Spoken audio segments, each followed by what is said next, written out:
Good afternoon. My name is Joseph Lloyd and I source cars for people on a professional basis, hence the name of my channel, Lloyd Vehicle Consulting. 4 years ago, I was asked to come up with a series of videos that were filmed inexpensively. We don't use digital cameras, we don't use fluid head tripods, we don't use shotgun microphones, we wear tatty shirts, we just use a phone. But we look at cars that you can buy for a budget up to £1,000 only, and we very much enjoy ourselves. These are cars that might be in cosmetically bad condition. You might see oil leaks, rattly dashboards and cosmetic imperfections, but we go all over the country and we find these very inexpensive cars that you all seem to enjoy watching.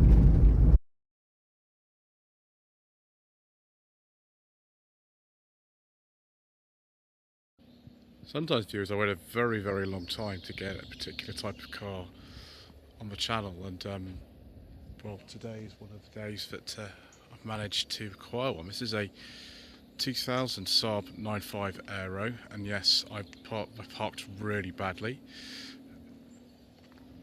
It's actually got some sort of later Aero wheels on it.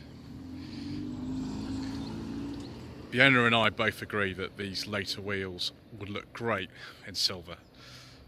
He's not a fond of black wheels, and well, neither am I. Apologies for the vibration there, viewers. The 9.5 is actually based on a sort of similar platform to the original 9.3 and the what we call the new generation 900. Introduced in 1997 in saloon form and continued in production until I think 2009 for the saloon, and then 2010 for the estate. There was a second generation 9.5 briefly. I think it was only sold from 2011 to 2012 when Saab finally went under, which is a shame. I really would like to do a review of a second generation 9.5, but so far I haven't achieved this. And this, I've been trying to get one of these for years. But a very kind viewer called Mitch has let me have a go in this, which is his pride and joy. And I love the colour of this. Just with some silver wheels, it would look really good. So yeah, interesting kind of era for General Motors, where you had some brands like Daewoo being sold in this country at the same time as this, right at the bottom end, and then Saab at the top end, and then Vauxhall and Opel, depending on where you were, in the middle really. So we'll have a look in the boot. It's interesting, it feels very much like a successor to the 9000 Carlson, this. Right. Hold on a second, let's use the internal release because this is ridiculous. I think there's a boot popper on the key fob, but it's all worn off. There we go. It's quite a heavy boot lid, that. Some of the struts have gone on this or something. Hop that up. There we go. Oh my gosh. Wow, not only do we have like a sort of little jack thing, like, I don't know, BMW or Mercedes, we've also got an enormous boot. This is absolutely huge. Do you really need an estate version if you've got a boot that's the same size as this? Let's just move this very sensible first aid kit out of the way. Very Saab, isn't it? To have that boot liner as well. This car's done like 195,000 miles. It doesn't really feel like it. There are tiny bits of rust on it here and there, but that's normal for an old car. Right. Oh, yes. A space saver and a jack. Fantastic. Move that back over there. Yeah. Looks like we've got a ski hatch as well. Brilliant. Although the seat belts got snagged up in there, so the seats must fold too. Fantastic. Fire extinguisher. Whoever owned this car has been quite careful. Yeah, unfortunately there's also a little bit of that down on the arches. Didn't knock the keys in the boot, that's good. Yeah, there's a little bit down here as well. It's probably quite common on these. But you've got to remember, this car's 24 years old and has done 195,000 miles, so you can't really have everything, can you? Classic Saab interior. It reminds me very much of the 9000 Carlson I drove last year, actually. Which is a rare old thing, that. This has got even more power. It feels similar to drive, really, although it's not based on the same platform as well. Oh, the door just closed itself. Thank you. We've got sort of wood in here. It would look better with a lighter interior, in my opinion. But, you know, if you're driving an Aero, you probably don't want a lighter interior, do you? Typical Saab features, night panel over here. Probably buttons you can operate wearing gloves if it's cold, apart from these little graphic equalizer things down here. Turbo gauge, of course. I think all of the petrol 4-cylinder 9.5 this generation were turbos, actually. There was a V6, that was a normally aspirated one. Typical sort of old looking Saab controls. Is that off like the original generation 900 or something? That course of being mirror switches. It's the classic General Motors. Out of all the stuff, they make vast majority of all the switches bespoke to Saab, and then they put a Corsa B switch in there. Never mind, that Corsa B switch gets everywhere. Right, let's look at some cup holder action. Ooh, that's nice. Let's try that again. Yes. Excellent. Fortunate ones in the middle, kind of classic kind of mid-90s thing, obviously similar platform to Vectra and other cars. Cruise control is on here. If you want to take the key out, classic Saab, you need to put the car in reverse. Apparently the handbrake in this car is not the best anyway, so yeah, well that's handy. Door bins are sort of relatively big actually in this car. Glove box, can we get the secret mission documents in there? Actually, we probably can. It's fast. I'll have to go and push those out in a bit. Overhead panels, sound like a sort of light or something, like an aircraft. Oh, I actually locked myself in the car. It's better. Traction control. I won't be turning that off for you because I only have a brief time to drive this car and it's at a 30 limit in Manchester, so I don't think I'll be able to do that. Which is a shame. Never mind. Storage compartment there. Feels very comfortable. It's very, very nice. Got multi-stage heated seats and dual zone climate control and a tape deck. I wonder what tape you've got in here. Can I get this out? Oh, no, not that one.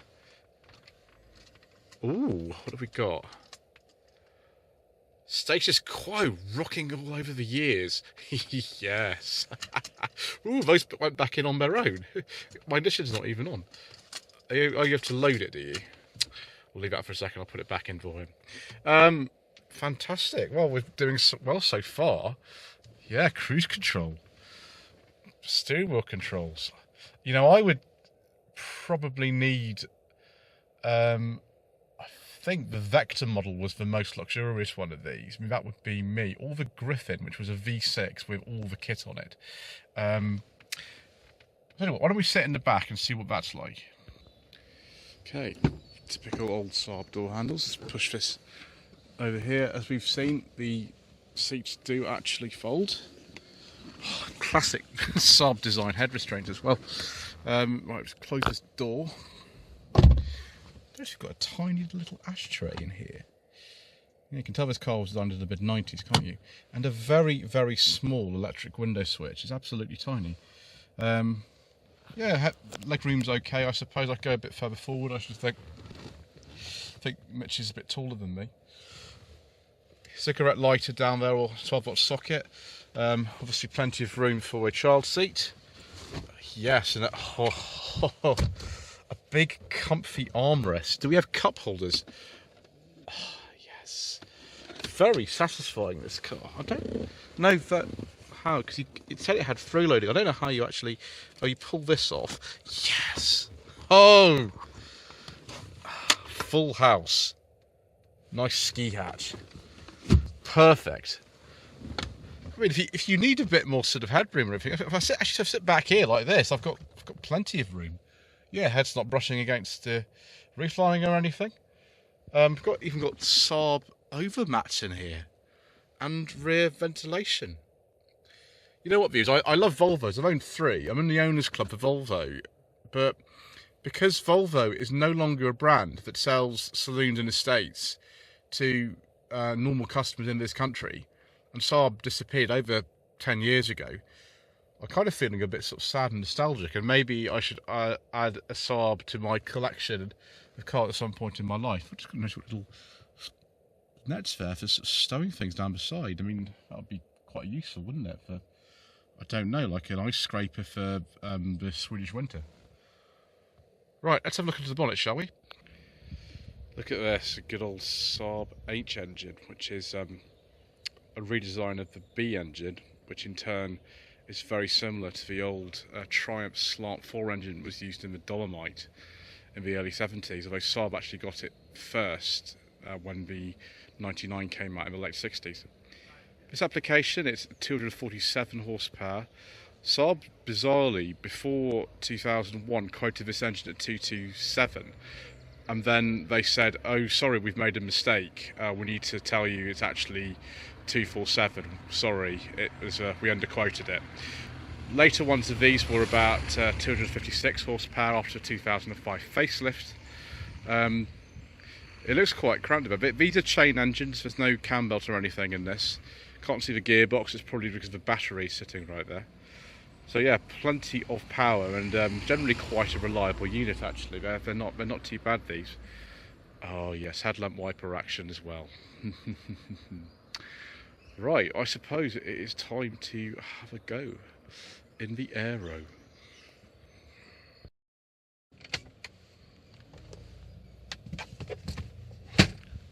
Positively swallowed up.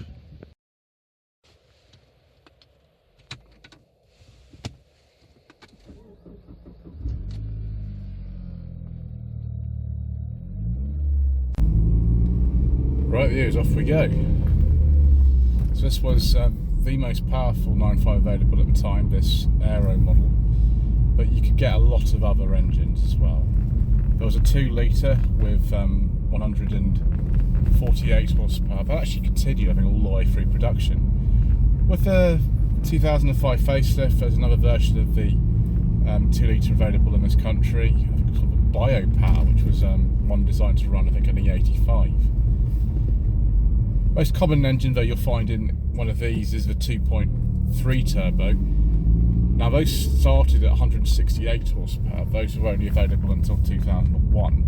Later ones 182 horsepower, which continued until the end. There was also a biopower engine available with a 2.3, which is 207 horsepower. Briefly from 2004 to 5, it was available. This car was available with a 217 brake horsepower turbo engine. I don't really know why they bothered. The Aeros were very similar to that. When the Aero first came out, it was of course marketed as having a 227 brake horsepower engine. In fact, this car I think would originally have said that, but for some reason, if you look it up on the insurance database, it says it's 247. That actually was really the output that was closest to it, and in fact in 2001 Saab acknowledged that and just re-rated it as 247. The later Aeros were 256 brake horsepower after the facelift. Actually they started putting that engine into the vast majority of the 2.3 turbos. In fact, that's why the 217 was discontinued. They all made them all 256 horsepower.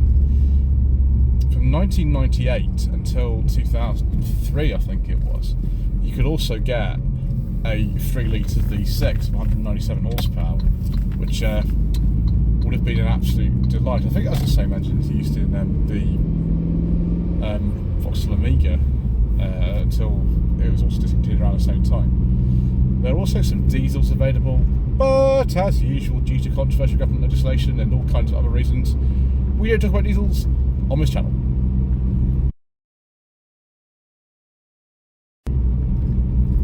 So this car, although I've got quite a limited time with it, so I'm not able to take it anywhere very fast, it's actually a lot easier to drive than I thought it was going to be. I thought this was going to be an absolute utter torque monster with dreadful torque steer, but actually it's fine. You know, we're going over some bumps and things here, and it's not a problem really. I don't think the suspension's been modified on this one, which is the way that I would prefer it anyway. And yeah, it's not tricky to drive at all. The biggest thing you've got to remember is when you put the key in and out, one, it's down here, and two, you lock the car in reverse and don't try to damage anything. Yeah, but for 195,000 miles, it doesn't feel like it at all. Either someone's been really, really careful as they've owned this car, or they're just capable of doing really, really high mileage with no serious issues. I mean, that's I'll leave it up to you as to kind of what actually is the case, really. Yeah, steering's very light. Hopefully when you go a bit faster than this it would weight up. I'm not entirely sure, but hopefully at some point in my life I get to drive another one of these and actually take it on some faster roads. But yeah, I like the sound of this. It's got a big exhaust on it, this car. And it's just so comfortable and easy to drive for a performance car. You can cover the ground really, really well in this. And I can see why a lot of police forces, including in this country, actually did use these. Quite like it, actually.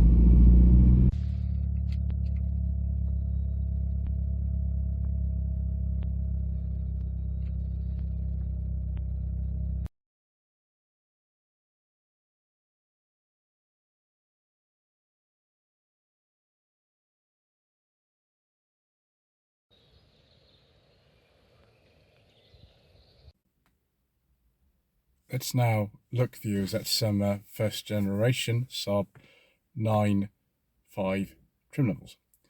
So the standard ones were Arc, Linear, Vector, Aero, and then later on the Griffin, which was like a very high specification V6 originally. Later we had things like the Airflow, which was more like a styling pack for the car. Then the Linear Sport SE Airflow and Vector Sport. After the 2005 facelift, there were new trim levels added. Some were deleted. The new ones were Linear, SE, and the Turbo edition. The platform this car sits on is related to the Vauxhall Vectra B. It's also sort of related to the Cavalier Mark III and the new generation 900, as it was called, the original generation 9.3, and then the Saturn L series, which is utterly bizarre. Anyway, viewers, should you consider a first generation Saab 9.5 for your hard-earned budget of up to £1,000? Well, I mean, I suppose you could do. We've got rust because these cars are quite old now. We've got problems sometimes with electrics on these, and you know, they aren't to everyone's taste. But I quite like this car. I wish it was maybe something with just a standard suspension, and I like the sort of final facelift ones personally. Can't get a V6 of the final facelift, unfortunately, but there we go. But yeah, I've quite enjoyed it, really. It just reminded me so much of a 9000 that I drove last year, even though that car was over 10 years older than this. Just as a certain way that Saabs used to be, and I could see why people really like them. I'm so sort of kind of sad, really, that it's not a name that's around anymore. Anyway, thank you ever so much indeed once again for watching. Please don't forget to subscribe to the channel, like this video, leave a comment below, and we shall see you again very soon for some more inexpensive motoring.